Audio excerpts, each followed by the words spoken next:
Hey, welcome back. You're listening to the Corners Part 2 for your Monday, May 27th, June 27th, 2022. Heading into July. If you haven't listened to Part 1 already, go ahead and do so. Also, if you like what this channel is for, subscribe, hit the notification bell so you know when the next video comes up. Like and comment if you wish, but share. I really implore you to share the content so other people can gain the same benefit you're getting. Also, I read from the Common English translation of the Bible. You can find that in other translations in the YouVersion app, which is found in the App Store or Google Play. That said, I'm going to pick up and start off with Matthew 9 again, just for the sake of clarity.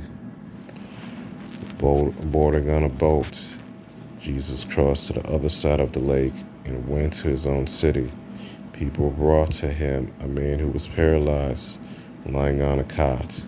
When Jesus saw their faith, he said to the man who was paralyzed, "Be encouraged, my child, your sins are forgiven."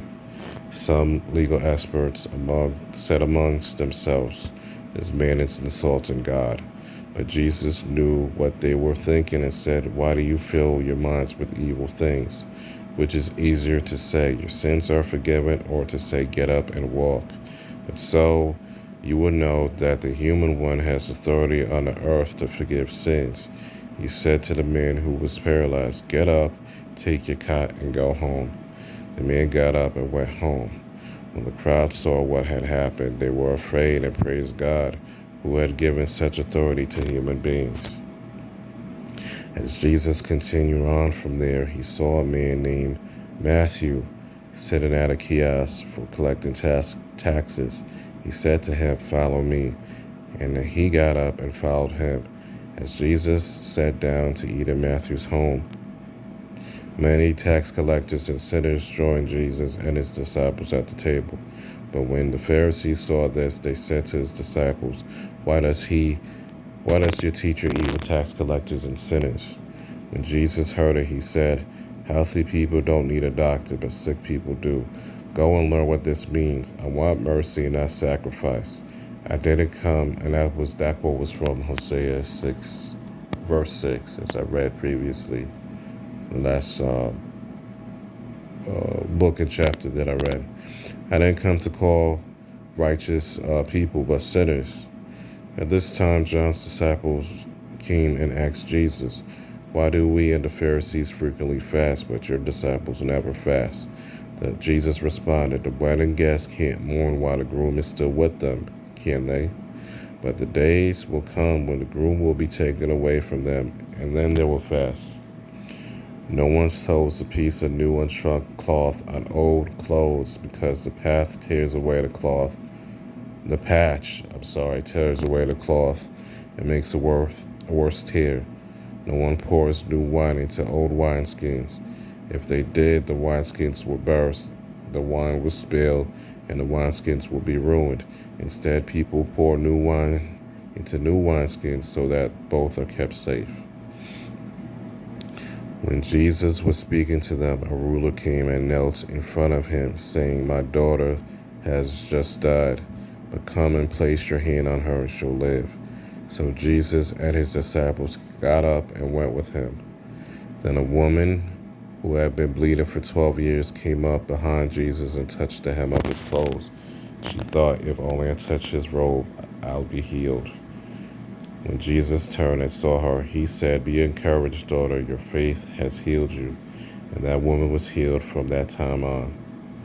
When Jesus went into the ruler's house, he saw the flute players and the distressed crowd. He said, "Go away, because the little girl isn't dead, but is asleep." But they laughed at him. After he sent the crowd away, Jesus went in and touched her hand, and the little girl rose up.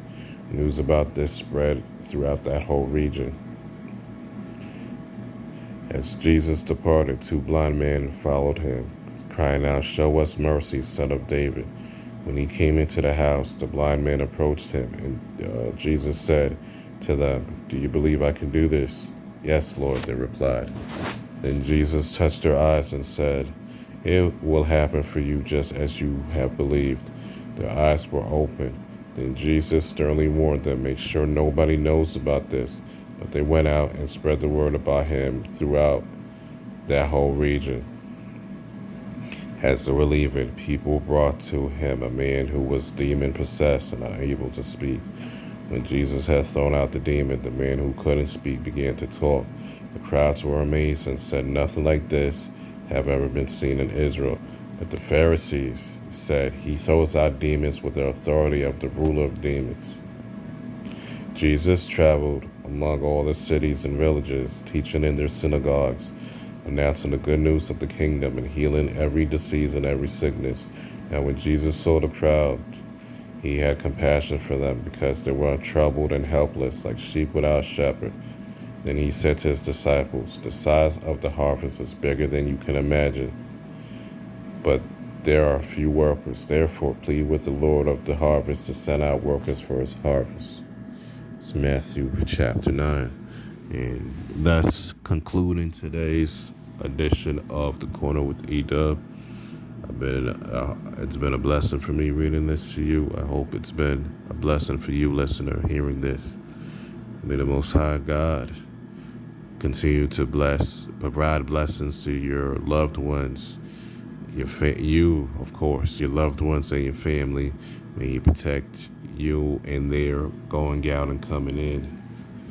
And God willing, I'll be back tomorrow with another installment of The Corner. Shalom, guys. You have a good rest of your day.